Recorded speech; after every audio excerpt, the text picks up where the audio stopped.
Welcome to Percussion Perspectives, a podcast by Henrik Knapper Larsen and Håkon Steine. Each episode of Percussion Perspectives features one or more musical artists in conversation about musical education, practice, and aesthetic and sociological perspectives. Andy Meyerson is a drummer and percussionist based in San Francisco. He's the artistic director, co-founder, and percussionist of the Living Earth Show, one of the premier experimental chamber groups in the United States that, quote, pushes the boundaries of technical and artistic possibility while amplifying voices, perspectives, and bodies that the classical music tradition has often excluded. Andy is also the drummer and co-founder of the queer nu metal collective Commando, music director of the dance company Post Ballet, as well as the artistic director of the record label Earthy Records. In the past years, he has been an artist in residence at Stanford University, the University of California at Berkeley, the San Francisco Conservatory, and at the Universities of Michigan and Maryland. Andy's playing can be heard on 2 solo releases called My Side of the Story and Extra Time, and many ensemble recordings, some of which we link to in the information section and also discussed during the podcast. But some of the more recent ones are called Music for Hard Times with composer Danny Clay, Lyra with composer Samuel Adams, A Kind of Ache with composer and percussionist Sarah Hennis, and the release Commando by the band Commando, released on the label Kill Rock Stars. Andy is endorsed by Marimba One, Spawn Drums, and Innovative Percussion. In our talk, Andrew and I talked about his work with the Living Earth Show and how they have developed this group over the past 10 years, how they have developed a repertoire of some 80 or 90 pieces, all of which, except one, are written for them, and how they have extended their performances to include staged and performative elements. We talked about issues related to performing new complexity aesthetics and how their thinking on commissioning new works has changed over the years. We talked about his affinity to music that triggers him intellectually as well as musically and emotionally, and how he engages in sociological discourses through his musical practice.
Andrew, thanks so much for joining the podcast, and thanks for taking the time.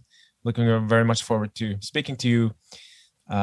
We've known each other kind of through email, I'd say, for about 10 years, as some of our repertoire intersected back then. But I've been following your career, like your work with Living Earth Show and other things. We also recently talked about the Lyra album with Samuel Adams, which is so great, which I edited yesterday, by the way. Such a great work. And so, I think I'd like to start with just asking you a little bit about your musical background, inspirations, influences, and how that kind of led to your current practice. And then later on, we can go into more recent stuff. Totally. Yeah, I was just saying before we hit record that like you're the person I want to talk to about this more than anyone in the world, because like So I guess the Living Earth show specifically, we started like, it would have been in 2010 as like just out of grad school. We had like I had been to the two formative summer festivals, like the first Banff thing that Steve Schick did, and and then Bang on a Can, which was the first time I really interacted with new music people. And we were like, came back from that, and myself and Travis Andrews, the guitarist, we'd just graduated and wanted to do something with new music and wanted to start our own ensemble. And the first thing that we did as guitarist and percussionist were, well, first of all, realized that there wasn't much repertoire for our instrumentation, for like electric guitar and percussion, and wanted to do something that was like, well, actually, let me go back even farther. Sorry, I started like in the middle. I think for me, music it was a part of my life that felt separate from other parts of my life until relatively recently. Like in college, I was a double major. I studied like American history and music, and like music was like this thing that was fun and exciting that I listened to and like was the way I connected to the world, separate from academic disciplines, separate from like the way I studied, anything else in the humanities or like processed like anything sort of sociopolitically or culturally or historically or anything like that. They were just separate things. And in college and in grad school, I was my undergrad was not music school. I was at Stanford, which is in the Bay Area and like has access to really amazing musicians, but is decidedly not a music school. And one of my first pieces of new music that I ever learned was my advisor, Mark Applebaum, has a marimba piece called Narcissus Strata Panacea. And I remember like, have you ever played it? No, but his titles are great. Yeah, their titles are great. But like, I don't know how familiar you are or like anyone listening to this is with Mark's music. I'm familiar with his music, but he's for what I wanted to say tonal percussion, but I meant really mallet percussion. Aren't that much played as his kind of choreographical pieces, right? Right, exactly. It was like an earlier piece of his. And how would you describe Mark's music? Oh, weird, inventive, and humoristic, maybe. It's weird, inventive, humoristic, yes. The other thing I would add to that is complex, complicated, and specific. Yeah. Like, so this was the first time, like, his music, it's a marimba solo, but it has very complicated polyrhythms. Like, I think there's a lot of, like, it starts with a pretty big, weird 5/7 that, like, goes into other, like, basically, like, irregular, irrational rhythms that are impossible to sort of count, that you need to sort of, like, take graph paper and a calculator to, like, figure out where exactly they fall on the rhythmic grid. And I remember I was a junior in college, like with graph paper and a calculator, like looking at this music, like sitting in the coffee shop. And I was like, this is awesome. This is like a part of my brain that I thought I couldn't access with music. Like, I think music to me had always been this sort of like, I hesitate to say like anti-intellectual pursuit. But like a part of my brain that was much more like visceral and physical, and like that I had felt it was sort of like the part of my brain that interacted with the world almost like academically or cerebrally was distinct from the part of my brain that interacted with the world musically. And that piece was the first time I was like, these two parts of like myself and like the identities that I carry can interact with each other. Like when I started like, doing algebra to figure out this music, it was like, hey, that's fun that like, that I can access this music that feels good to play and that has all of these other connections to the world that I experience. Maybe something that felt more traditionally intellectual to the college version of myself. Right. Stanford being like a super tech-heavy university, right? Like all these tech billionaires come out of Stanford. A lot of tech billionaires come out of Stanford. I was not that. That is not what I was or am. But like it's a place that engages with the humanities deeply. So like the composers there, Mark Applebaum and Brian Fernyhough were the ones sort of at the time leading the charge of that. Sort of brought to music students a level of interdisciplinary thinking, just because that's what their music is. Like anything that Mark does, like there's a pretty great TED Talk where Mark talks about this, about like, like all of the things that he does as an artist as like a composer and an improviser and a sculptor and a painter, and there's like a different like little picture of him with every like identity that he is. And I think we should link to that podcast. I think it's called The Weird Scientist in Music. The Mad Scientist in Music. The Mad Scientist in Music, where he talks about the solo concerto for florist and orchestra, which I love. Yeah. And so like those were like really early in like me as music student. Like it was, I feel as though I was like lucky enough to be interacting with teachers who made music a discipline that could exist not just alongside other like academic and intellectual pursuits, but like those were essential to understanding the music itself. And then the more you actually engage with work like that, like with work that kind of engages with different parts of your brain simultaneously, the more you kind of think, well, like, why is that part of my brain turned off when I play, I don't know, Bach or literally anything else? And you sort of like maybe even question a little bit like how the discipline of classical music on purpose distance itself from these things as like from, you know, historical context or any other sort of thing that like the elevation of like music as this kind of like pure high art, the byproducts of that maybe weren't that great. So I guess in college, engaging with Mark and complicated music that allowed, you know, different parts of your brain to be stimulated simultaneously made me want to do it more in grad school. Like that made me like think of new music more than just up until that point. Was lucky enough to have like really good teachers in college. Janice Potter and Glenn Paulson, who were, by virtue of just like, you know, where I was geographically, they were like teachers that were close by and just the best. And I was sort of like lucked into percussion. Like, you know, started as a drum set player because I wanted to be in Green Day.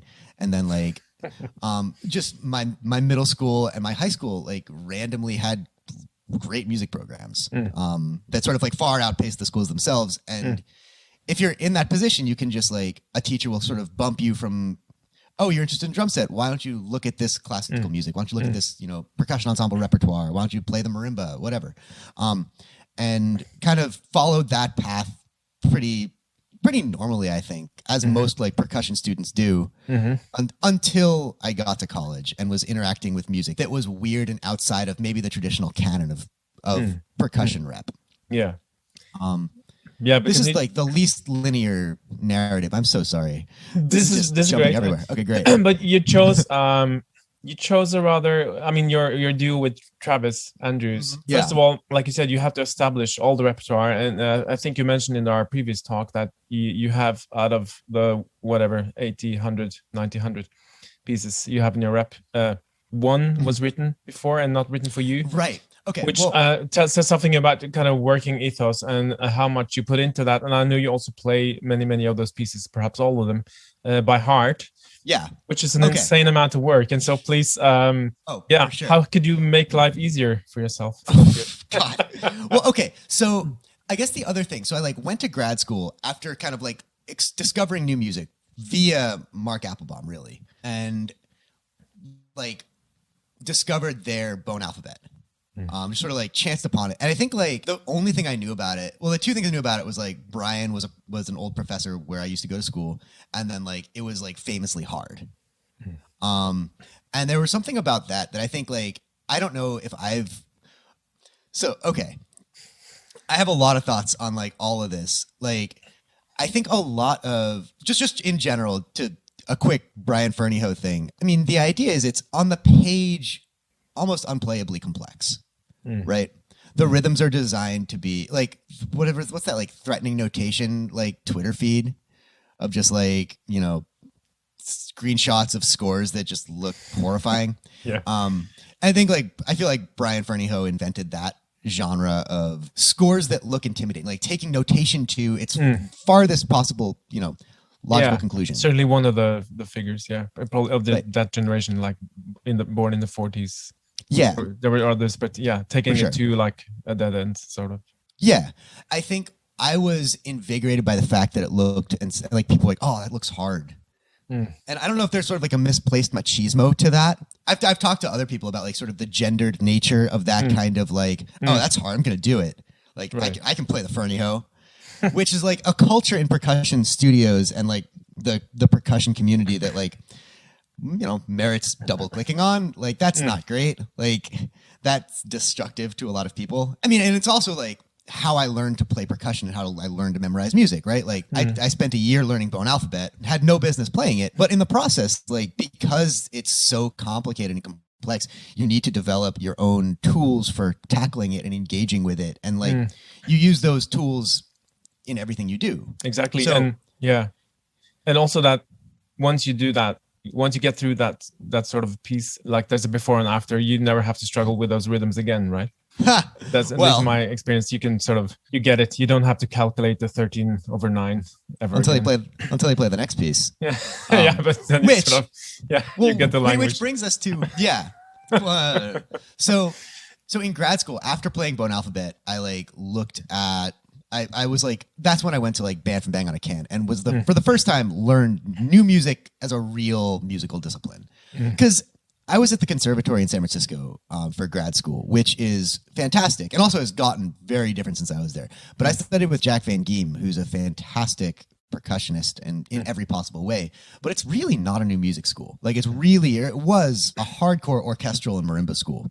Okay. And so there wasn't much in the way of exposure to contemporary music, or even like percussion ensemble was not a thing anyone took seriously. It was always an afterthought. There wasn't much, and like the nuance, like none of it when I was there was particularly like where most of the energy of the studio and the school was focused. And so Band from Bang on a Can with Steve Schick and like with Dave Cosson and all those guys was the first time that I was exposed to new music as something you could study and like as something that people really did. And came back from that just very energized and was very excited and wanted to be like, starting that sort of new music ensemble of the late aughts, because that felt like a thing that was the way to scratch the most intellectual itches simultaneously. And did it with Travis Andrews, who like was the best musician I knew of at the school. And also like electric guitar and percussion have a lot of similarities in, so many in how their disciplines have been utilized in the classical tradition or in the contemporary music tradition. And they have this shared background of like most people in most guitar departments came to it from rock music and popular music and are able to speak a variety of musical languages simultaneously in the way that I think a lot of percussionists, myself included, came to the tradition from different musical places and never really and you have those parallel trajectories of what you can do with your instrument and all that. When we started the duo, we commissioned pieces, but we also saw one piece that existed, which was Renvois Shards by Brian Fernyhough, who had commissioned I forget the group that commissioned it. Do you remember? No, I forgot. We had seen that he had written this, the only piece that we knew of by like a composer we were excited about for electric guitar percussion was Renvois Shards, which is for quarter tone electric guitar and quarter tone vibraphone. So it was like bone alphabet, but it was like even harder, even weirder, even more sort of like macho to tackle. Like, yeah, we could memorize that. Like, whatever. Like we're 23 and have no lives. So that was the first time I emailed you because you were the one who commissioned and performed it. And we had like a couple questions in the beginning. Like, first of all, like, what the hell is a quarter tone vibraphone? How? Like, what do we do? This was a bad idea. That was like we commissioned a lot of things, but I want to talk about that piece specifically because it's the hardest thing I've ever done as an artist, music, just like technically. It took us at least a year to do. We went like it's really hard to learn impossible rhythms as a soloist. It is 5 times as hard to learn them in chamber music because if I miss a rhythm in bone alphabet, no one knows, no one cares. No. If I miss a rhythm in Renvois Shards, which is a duo, Travis is just like done. Like you sink the ship. And so building a vocabulary for something impossible together, we spent a year in so many different ways learning how to approach this music that is designed to be unapproachable.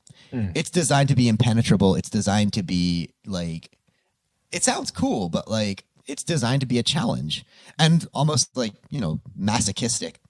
Totally. In ways that are, God, I would love to hear what you think about that. Like, did you have, can I ask you something? Did you have like supervisors to tell you how to do this, or did you sort of just you found your own autodidact God, methodology? No, I mean, like, okay. So what I did when I learned bone alphabet, like I tried to read a lot about people who had done it. Like Steve Schick's book, he talks about that a little bit. I think he mentioned graph paper in a sentence, and then I kind of stopped reading and then figured it out from there.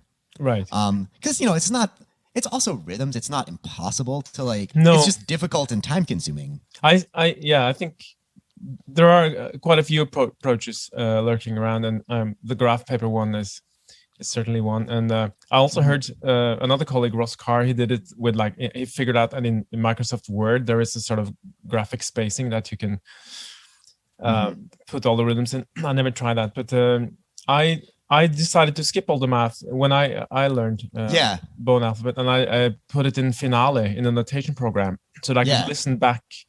And I sort of invented silly melodies for all the rhythms. So instead of, being some sort of weird atonal noisy stuff, I figured out these melodies that I could sort of sing and then have, for sure, have all the counter rhythms sort of slamming along. Did we talk about this the last time we chatted on your? Yeah, you showed me this impressive graphic of that you actually renotated the entire piece and sort of. We renotated the entire piece in two ways. Yeah. And well, because we did, I think, as specific as one could do for a piece like this. We renotated it completely on graph paper, put it on the same staff.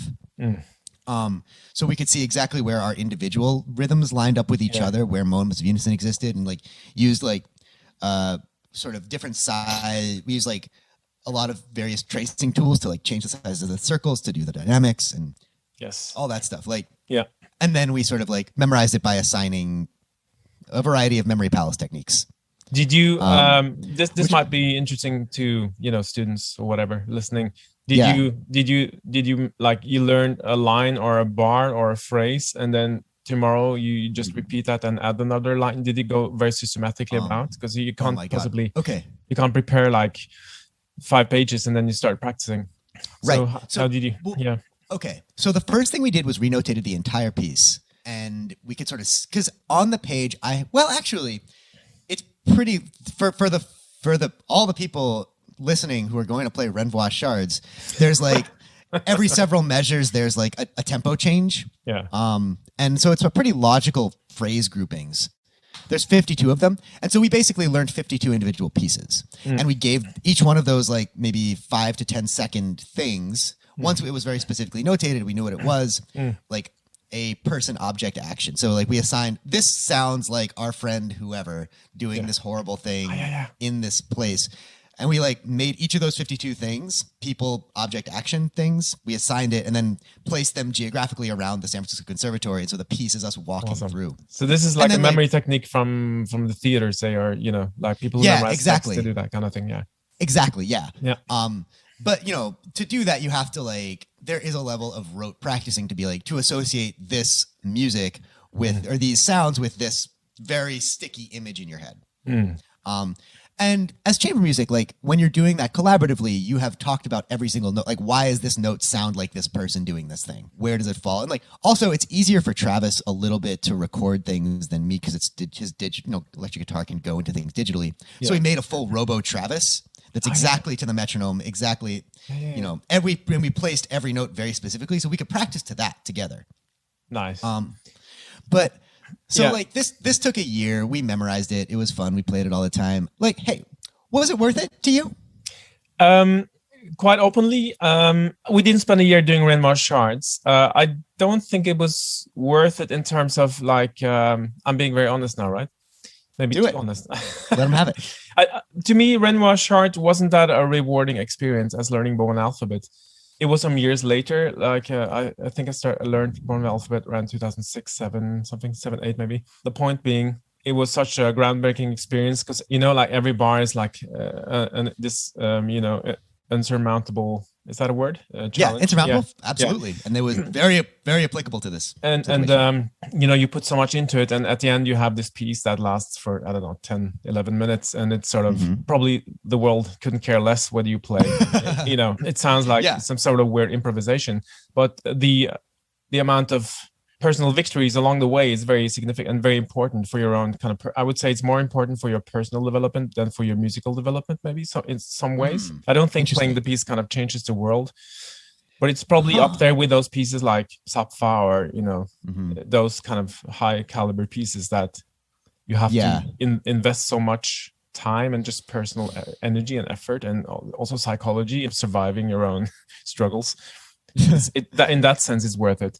Now with Renoir Shards, it was sort of more of a chamber music project. We didn't discuss rhythm 5 minutes. You know, we just kind of agreed on where the beats are, and then we just played.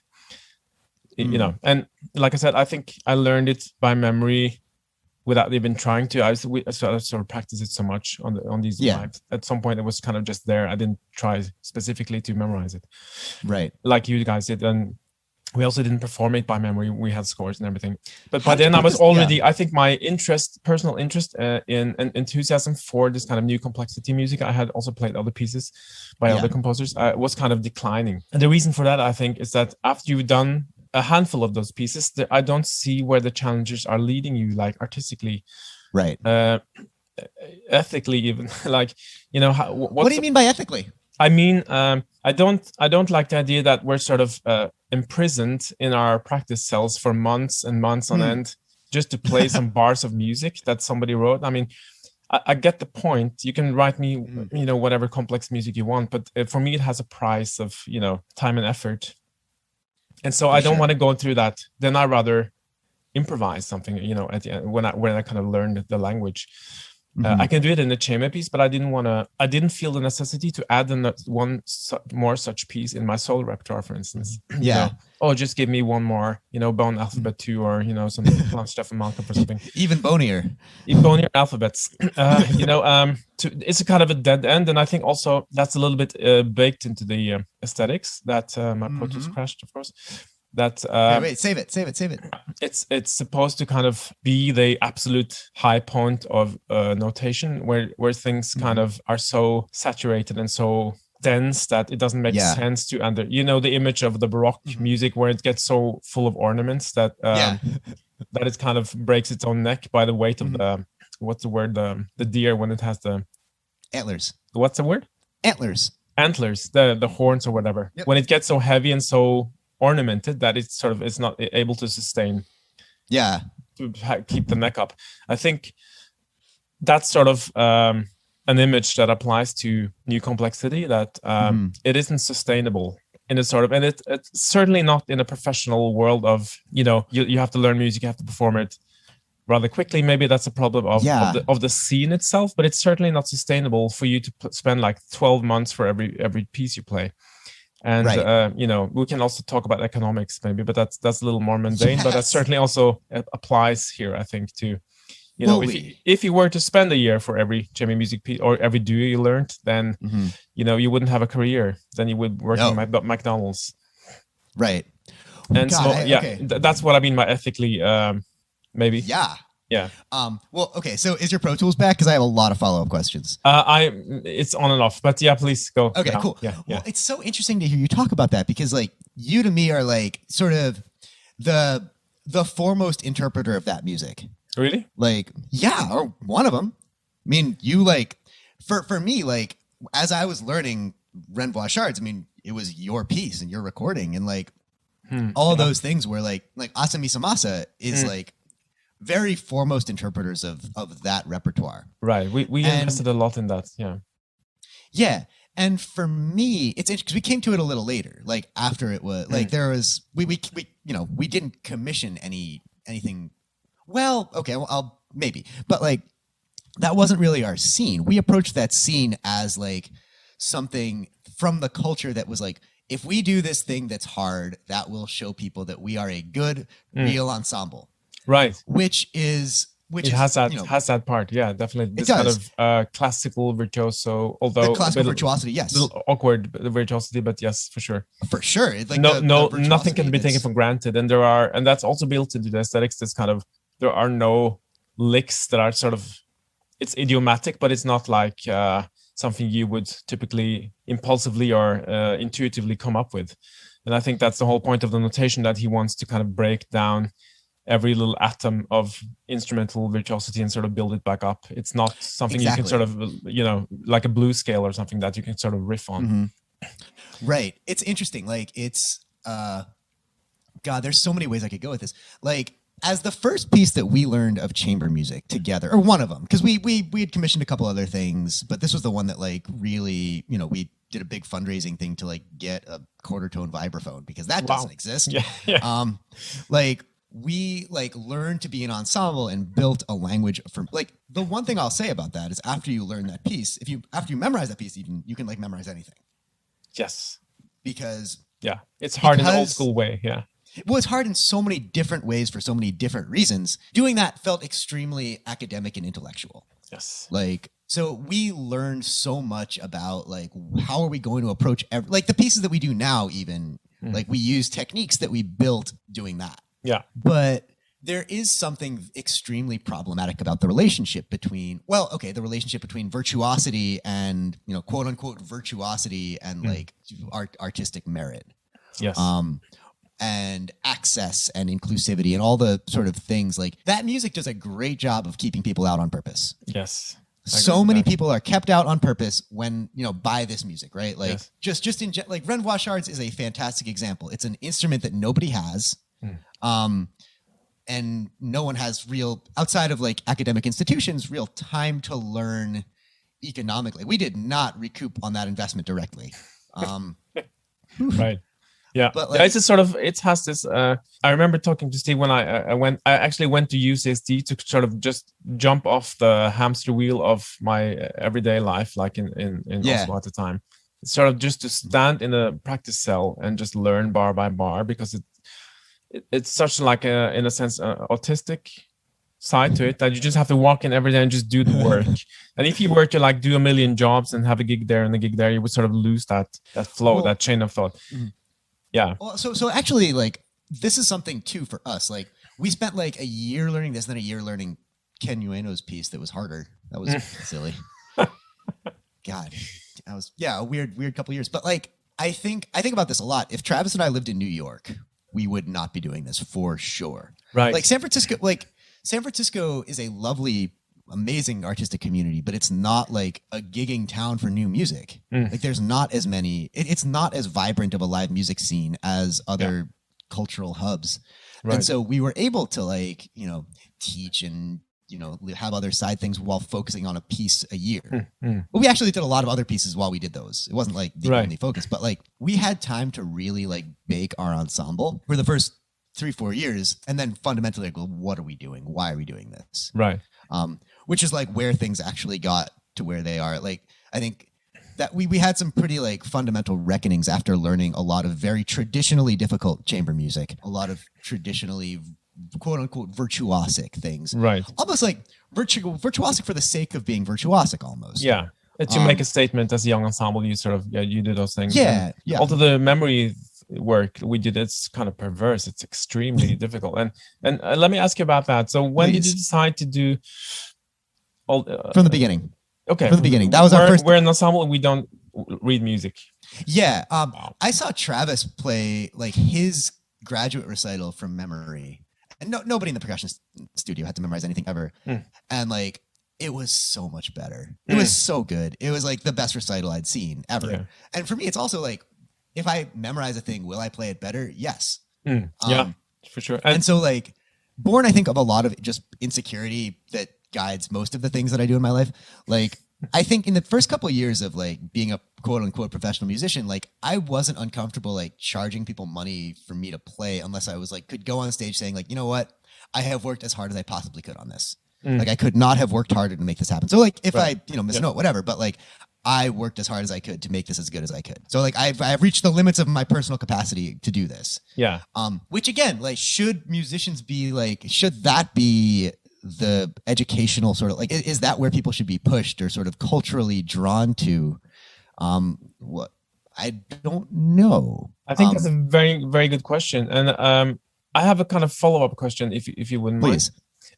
Always. I talked to someone recently who had been to a lecture conducted by Olympic athletes and and their trainers, their coaches, and they said that professional athletes who are sort of Olympic level, they have a window of about I think it was 15 years, 10 to 15 Sure. years, where they are like in that elite sports bubble, where you can wake up every day and just think about yourself and do the right, diet and nutrition things, and go train, for 3 hours a day, whatever, and just do all the right things, get enough sleep, which is about being in that sort of elite peak performance window. Sure. And I think, can I ask you now, like 10 years has passed, you've done this sort of elite sports window now for 10 years with your ensemble, which means learning all this difficult music, memorizing an insane amount of notes and movements and performing and recording. You are 10 years older. You maybe in your mid 30s. I don't know, something like that. Yeah, guilty. Right. Do you still feel you have that 20-something energy, which like there's absolutely no compromise? Right. And that's kind of maybe the thing that suits Living Earth. So there's absolutely no compromise. Sure. Okay. So basically, like after we did a lot of very hard pieces, like probably 3-4 years into what we were doing, I think we had a pretty intense reckoning with what the point was. Because I think like so many people, like coming out of school, you're like, playing music is fun. It resonates with me. I want to play music for other people. And like, this is great. I can do more of this. And like, I can get paid for it. But also like, I am making chamber music now. And like, this is like, because I'm spending time and energy on this is worthwhile for other people. After doing a lot of that, we had like, which, is how that works, right? Like you're an ensemble, you commission more things and then people will want to see it because that's the next, whatever. And that felt silly and maybe like morally opposed to where we were at as humans at that point.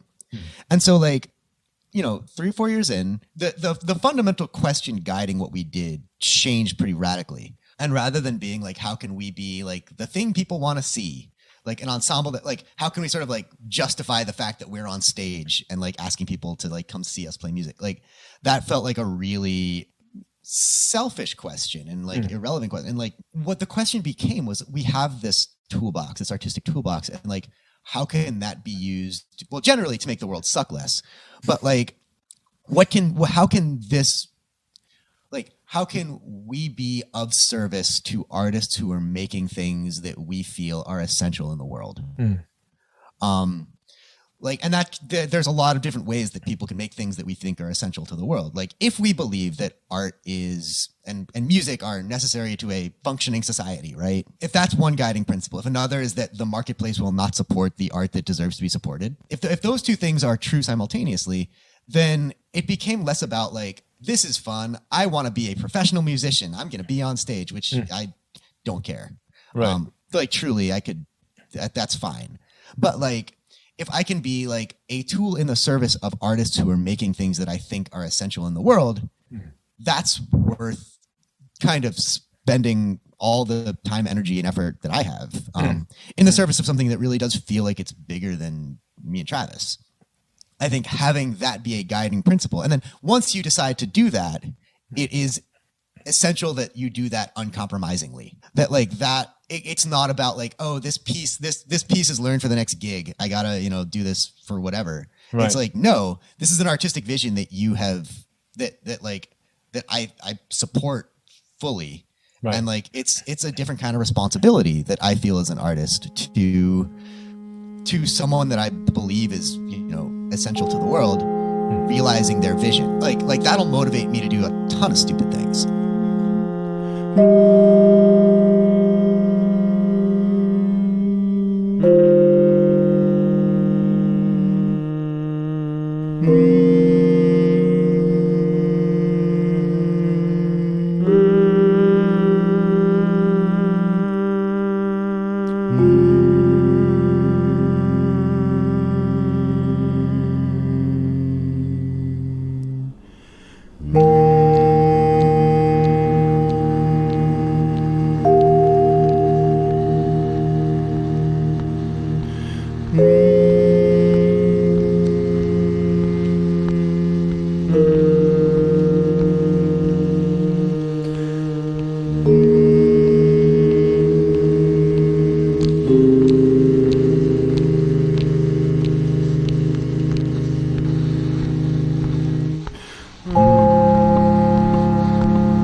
continuing the conversation about the ideals, the ideology, if you like.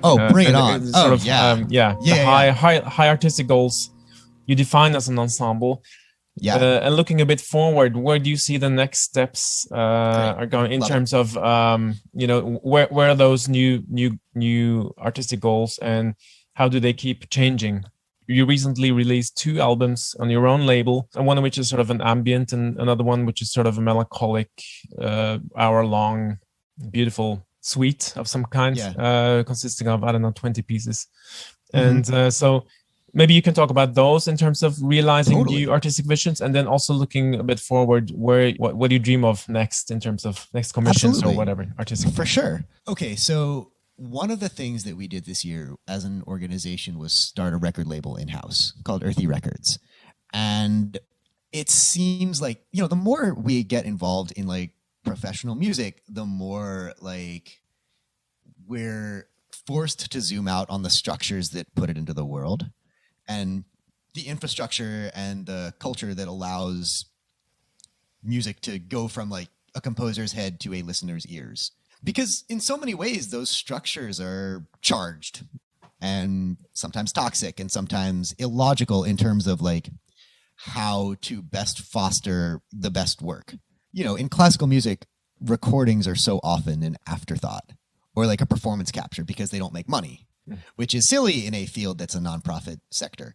But there's a sort of fetishization of an exclusive live experience that is toxic and exclusive and all the sort of negative things that keeps people out on purpose. And so for us, starting a record label was a way to work with composers to realize their most ambitious artistic vision, both live and in the way that 99% of the world will engage with it, which is in its recorded form.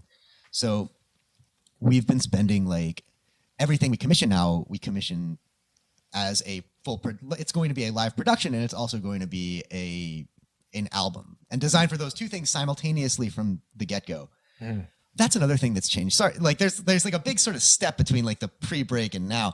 Like we effectively stopped commissioning chamber music pieces in the way that like they were traditionally commissioned. Like the idea of commissioning like a 10-minute piece that'll be part of like a rep show is so was so antithetical to like someone making their coolest thing. The question we started asking composers was like, what's the most ambitious thing you've always wanted to do but couldn't?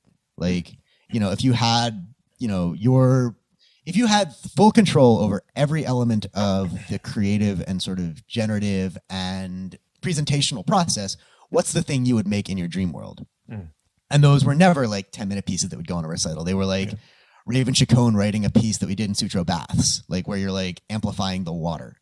Or like Dennis Amann writing like 4 hours of music for like, microtonal go-kart. There was like a 23 note to the octave washing machine too involved. That's the other thing. So all that, like, once we started like played Renvois Shards, we accidentally became a microtonal ensemble. We accidentally started working with alternate tunings, which was not like an academic focus for me at all. I didn't care. I played drums. I'll hit whatever.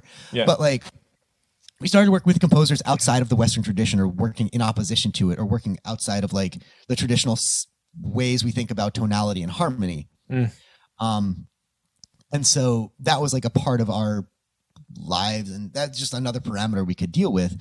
And so now for us, just getting back to what having a record label now, we're able to imagine what a composer's most ambitious thing could be, and have it exist every possible way that it could get into someone's ears. And that's something that still feels a little bit unique institutionally. The idea that like the composer now has the reins and access to the mechanisms by which the music is produced and presented and consumed, beyond like, hey, I'm going to give this score to this symphony. Let's see what happens, which seems awful. It seems like the opposite of how music, like art, is made. Like it's anti-collaborative. It's like exclusive. It's all the things. So yeah, we've released 2 albums as our label now. We'll release a third, our album with Sarah Hennies in the summer, and then an album with Zachary Watkins in the winter. And maybe is that also is Sarah's piece also like an evening length kind of yeah, full concert? Yeah, it's awesome. It's called A Kind of Ache. We made this piece with Sarah. So I've done a lot of work with Sarah Hennies. I made a solo album of her music that she wrote for me a few years ago. Nice. Yeah. That's a weird album. Okay, so I don't know how interesting this is for people, but like, I do want to talk about all these albums. But like, one of the interesting red threads through this is like learning that weird new complexity. I've since worked with a lot of composers and artists who take elements of that vocabulary and use them for sort of subversive ends. Sarah and Amadeus Regu Sarah is another, who like write music that is engaged with that toolbox, but also so many other elements of like humanity and queerness and like the capability of like a human body and all that. So Sarah wrote me this piece called Kisses, which have you seen it? Seen the score? Nope. It's awesome. It's like basically you're doing like 5 in one limb, 7 in another limb, 3 in another limb, and 4 in another limb. It's a drum set piece. Okay. And then like weird sort of, you have to, so you're playing these rhythms and then they change slowly. And then there's 4 movements, and so all the polyrhythms shift. And like you have to do like in one thing, like each rhythm like changes tempo very quickly or very, very subtly over the course, not very quickly, the opposite. Or there's weird accents in another. And the entire time, basically throughout, there's a big metal bucket and like 10 objects. And while you're playing these things, you have to throw items into the bucket. And the bucket gets farther away every movement. It's awesome. That's nice. And basically, in a lot of ways, it is a commentary, or like she is so good in so many ways for so many different reasons, and like speaks so many different languages. And like it also sounds good, and it sounds really cool, and it's like a fascinating theatrical experience. And it's like, you know, her thing of meditating on sound as it slowly changes and having these 4 different metronomes that get knocked off their axes, whatever. It's brilliant. I love it. But also directly engages with the idea that like the masochistic relationship between a performer and a composer, and like the maybe gendered nature of that relationship, or like the thing that's sort of absent from New Complexity is the humanity of the performer. Like that is not like, or unless there's like some higher level of like, now that you know that like the complexity was inside you the whole time, like unless that's there, I don't know. But like this is, to me, like she is sort of like the whole point of this piece is to acknowledge human failure, and that like if you play Kisses like a barn burner badass, as she says, like it's wrong. Yeah. Like she designed it to be impossible. Right. And so reckoning with that humanity is a really powerful thing to engage with artistically, and it's a really powerful use of rhythms that are impossible. The struggle is part of the music, and part of like watching a human accomplish an impossible task is like a very strange and illogical task that you end up sort of like rooting for. Like it's a weird thing to watch because like you're hearing all these metronomes, you're watching this difficult thing, and then like you see the object go over the drum set like and into the bucket, and you're sort of like rooting for it by the end, and it's like you don't know why you're rooting for it, and which is something like engaging also with like queerness as concept. It's that in so many ways makes, you know, you see the world very differently.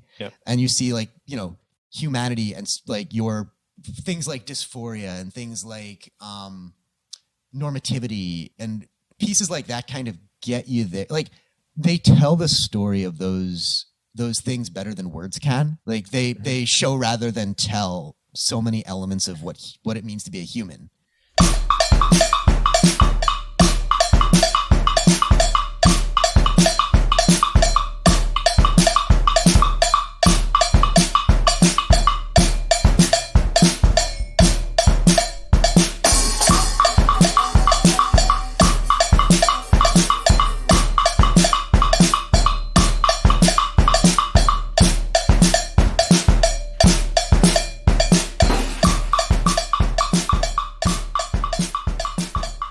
Being a student today in this kind of in the aesthetics that have developed and emerged in the scene with a kind of more sociological emphasis than a music for its own sake kind of emphasis, which was the one you happened to be surrounded by as a 20-something-year-old. So would it have changed you as a musician, you think, in terms of craft, you know, skill sets, priorities? The short answer is obviously, and the long answer is like that's such a complicated question. Because like this always also just, you know, really grinds my gears whenever like it's talked about like that sort of like a sociological or like a cultural or like an awareness of the way music exists in the world. Like that's a new thing I think is incorrect. Like there was a cultural and sociological and like element of sexuality and identity that was so firmly foregrounded in all music. It was just straight cis white male. That element, like there is a very gendered machismo to a lot of that new complexity, right? There's a lot of like, and that like the element of what virtuosity is, what it means to be that, what it means to be a percussionist in general, the masculine elements of the actions of percussion, those cultural elements or whatever, like that was always there. That was there just as much. They were just like accepted as the default. But it's sort of like saying, you know, a lot of times we like, you know, as the Living Earth show, because like we work with a lot of costume designers and like there's pictures of us doing, you know, silly things in silly ways. It's like people like ask about like what made you like want to like, you know, wear costumes or whatever. And it's like there's a costume designer with every concert anyone ever plays. Choosing the default is a choice. It is a political choice. It is a cultural choice. It is a gendered choice. It is a racialized choice. Like accepting the default is not the same as this wasn't a choice before. I think the real question of like, were things like race, gender, sexuality discussed, foregrounded, and intentionalized, and, you know, put a magnifying glass on when I was in school? Would I have been different? Absolutely. Fully. In every possible way. Like me as a person, me as a performer, all those things.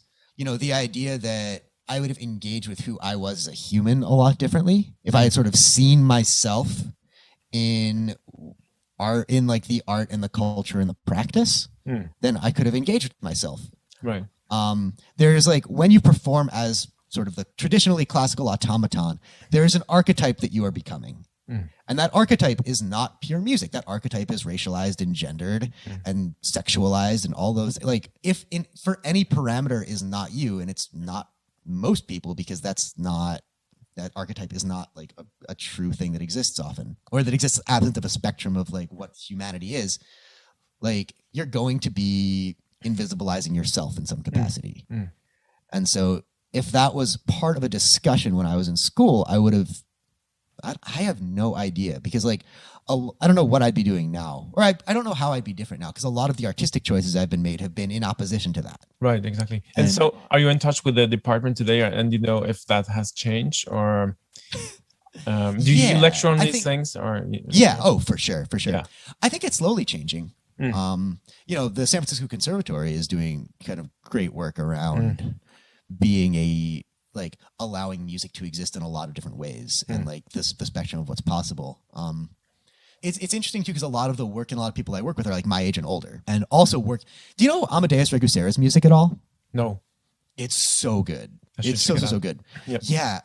A lot of what he does as a composer is like, so he is very, very, very traditionally educated. Like, you know, did the UCSD to Berkeley pipeline, and is now like teaching there. It's like that sort of like very academic, like institutionally academic thing. So much of all of his work engages with queerness and violence and sort of like intersexual like ways of viewing the world and identity.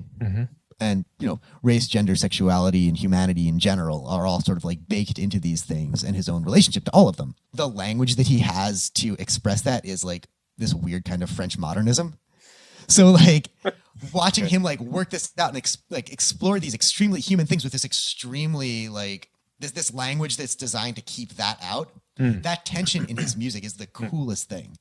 So there's a percussion solo he did for me called "I Miss You, I Love You" that everyone in the world should play. It's like a lot of complicated polyrhythms, but you're like, the instrument is like yourself that you like hit and like vocalize, and like there's a bass drum too, and then like flogs that you sort of like hit yourself in the drum, and it's wild and violent and like very like the limits of what a human is capable of, and you're sort of watching that struggle and watching the composer's struggle as he reckons with all of those things and that tradition together.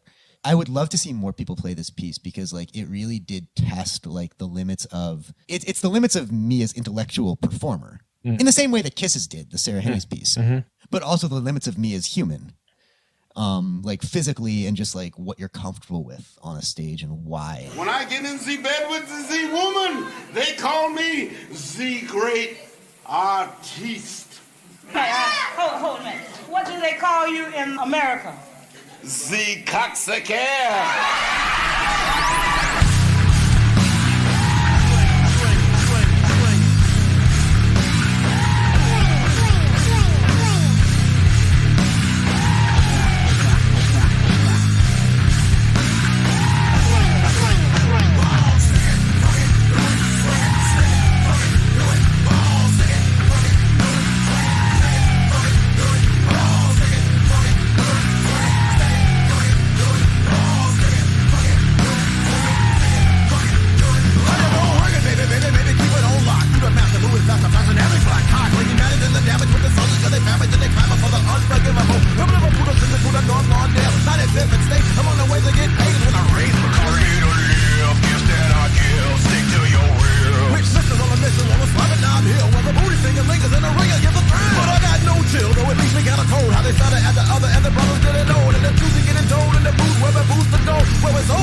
Andrew, can you talk about your sort of other musical outlets? You have all these other projects, and I guess this is like the part of the podcast where we talk about the gay rap metal band. So Commando is like, I guess like about 5 years ago, once we started sort of like changing the question of classical music, of us in classical music, not the question of classical, like the question of what the point was for us. And if the point was to like use the musical vocabulary we've developed in the service of like activating artists and folks who like could use those tools to make the world suck less, it became kind of in opposition to the question of classical music that we had been taught of, like, as a chamber ensemble, your job is to create the next chapters of classical music history and make them as good as you can and make them as open and as great and like as welcoming as you can. But it's still like the same textbook. And you're building this textbook, this lineage, whatever. For us, it was really important to invert that question of like, we have these tools and other tools. How can the tools of classical music be useful for this artist in their practice, whatever it is? And so Commando was a project that it started as a little bit of a thing like that was in parallel to the Living Earth show that I still did with Travis, but it was, I think, an act of experimental music in a pretty literal sense. There was in the late 90s, early 00s, when I was like at my most sort of like formative, like discovering like music on the radio, right? There was like a genre of like the most popular, most ubiquitous genre of like rock music was rap metal. Which, are you familiar with like Woodstock 99 and like the sort of that was like that weird, awful, like it was like rap metal, but like it's just endlessly like misogynistic and homophobic and like gross and noxious, but ubiquitous, like so popular, like, you know, bands of that era, because that was also the era when like all of the recording industry was consolidated. Like Limp Bizkit, the band that sort of like did that, like sold like, you know, like 40 million albums, like some insane number of things that will never be popular again. You see, I missed that. Like I missed that. Yeah, you should check it out. Can you put like links to like Limp Bizkit's Woodstock performance? It's insane to watch now. It's like, ugh. But like, you know, I was in middle school when that happened, and like it was the thing that like was just ubiquitous. And so like we started this band being like, what would the world have been like if that specific cultural moment was used for good instead of evil? Like how, like as in popular culture, what would the world have been like? And so it was just kind of this act of revisionist history that that very quickly became aligned with the mission of what we were doing as the Living Earth show as a nonprofit, right? Like it didn't feel different working with the vocalists in that band, who were basically some of the most insanely heroic and amazing and magical, like queer artists of the past 4 decades. Folks who have done like, who have used music more in like to create more change positively in the world than anyone I know. So like the singers on in that band there's a lot of singers, but like Lenny Breedlove and Honey Mahogany and Krylon Superstar, Drew Sands and Juba Kalamka. If you're like each one of them is like a superhero in their own right, and like sort of started like affected and manifested change artistically and culturally. And so like, you know, the research question of like what would the world have been like if like, you know, if Juba Kalamka was Fred Durst, like like how would I have been different as a 12-year-old? Like I would have been fundamentally. But really that band, like working with Lenny Breedlove, who's, you know, an amazing punk yeller, but he can't read music. He doesn't like, not even, like, I don't even know if he can read music. We've never talked about it. He has zero interest in doing it in this project. Yeah. And that shouldn't be the default. So like writing a song with Lenny and like putting music there is like, that should be like that is the same to us as working with Sam Adams in a lot of ways. Yeah. Like it's using percussion and using guitar in the service of realizing this very important artist's artistic vision. And so whether that's like on stage in a rock context or like as part of like a ballet with Sam, those shouldn't be viewed as like, well, there's very obvious musical differences in how we learn a piece of music. Like one fundamental difference is one of them is notated and one of them isn't. But like the reality of like intentionality and rehearsal and like structure and all of that is it's the same. And so like we bring a lot of like what we learned doing Lyra to when we like learn and rehearse Commando. And it's really fascinating to like, I guess a little bit full circling it, like working with, you know, the singers in Commando are unquestionably virtuosic, brilliant musicians.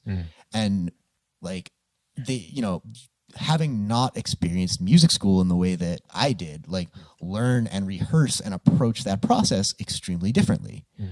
And like that, like it's important or essential for me to like, you know, to not accept the conservatory model of what rehearsal is and what's that sort of thing is as a default.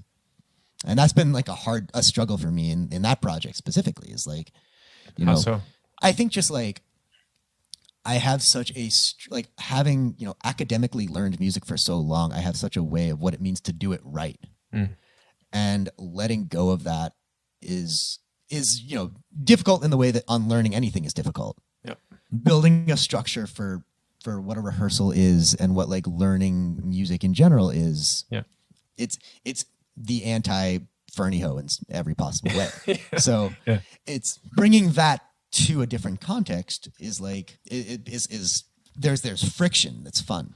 Exactly. And maybe also the way in which we can learn more about ourselves, because just pursuing that academic line is sort of, just repeatable. Yeah. And it's also like, I spent so much of my career being invisible because I was kind of taught to, also because like, you know, like A, felt taught to, B, was like embarrassed and ashamed. C, was like also just, I didn't think I was particularly interesting. And so like classical music felt like a good means of like working that out a little bit. Like, you know, you're a performer, so you're really like, you're interpreting someone else's work. You have like, who you are doesn't matter. You're like invisible. It's like as a performer, you're a tool in that way. Yeah. And I think in conjunction with working with artists who were engaging with the world in a way that I thought was essential, like they obviously were like, that's not what this is. Like you're, as a performer, you like your physical, like who you are is essential to this work. And that's also true in classical, like in symphonic music too. Even though we don't really think about like the identities of every one of the section violinists, maybe we should. It's kind of hidden away, isn't it? On purpose. Like everyone's like dressed in a uniform designed to like create the specifics. And like, you can't ignore that. Like they are like, everyone is a human and they are on stage presenting themselves and bringing their humanity to whatever is happening. And so that is a thing that has been a, I don't know what, or where that came from specifically in this line of questioning or this rant that I'm engaged in. But like, that was a thing that like, that really truly like over the past 5 years even has changed my relationship to chamber music. Like I can't ignore like that I'm on stage doing this thing. Right. And so what does that mean? What does that mean to reckon with publicly? I think we do a lot of different things and on purpose sound like a different band every time. In a way that like other ensembles, like percussion ensembles and other chamber music ensembles, I think like don't. Like when people write music for, you know, a lot of groups that I love, it sounds like I'm listening to a band. Which I think for audiences and presenters is a lot easier than like to relate to. Like for us, it's like we have like stuff that will alienate everybody. Right. Like I guarantee you, like we can alienate you with our repertoire. Whoever you are, whatever you like, we will have something that alienates you. And that's great. And I love it, but also like not maybe the best business decision. Sales pitch. But that seems to be a part of the sort of non-compromising ideology. Right. That's right. Absolutely. That marks your ensemble, right? Or your group. Yeah, fully. Like, and also one of like the most beautiful thing about the discipline of percussion, it can sound like literally anything. So, you know, you're like, I feel like my job as a percussionist is to do that. To stretch the imagination every time. Yeah. Or basically, you know, like it is a limitless discipline in terms of sonic potential and in terms of like in most every parameter, it can be literally anything. And once you go into performance and you know, acting or and so stage like work, well, again, like performance art and acting and like staging, like you are doing that. Like it's a little more, it's an easier walk to get to like the idea that like, oh yeah, I'm staged and choreographed whenever I play music. Like that's a little easier of a jump from percussion to that than say, you know, piano. A pianist is unbelievably choreographed. And totally. Like that's, there is a staging and a set design. And so, but you're exploring more, if not dramatical pieces, so more staged works and more evening length works. Intentionally so. We've only done evening length works more or less since like 2016. Exactly. So you're also sort of, like, but we've explored staging. But what that really means is like when we commission someone, it's just also asking like, hey, how should this look? Right. Because rarely will the answer be, I would like you to wear all black in a proscenium concert hall and just like whatever the default settings of the lights are, let's do those. Like no composer will say that. No interesting composer will say that. And so like actually imagining comprehensively what the experience is of interpreting and like experiencing music, I feel like that's a pretty essential job of an interpreter of music or a performer or musician in general.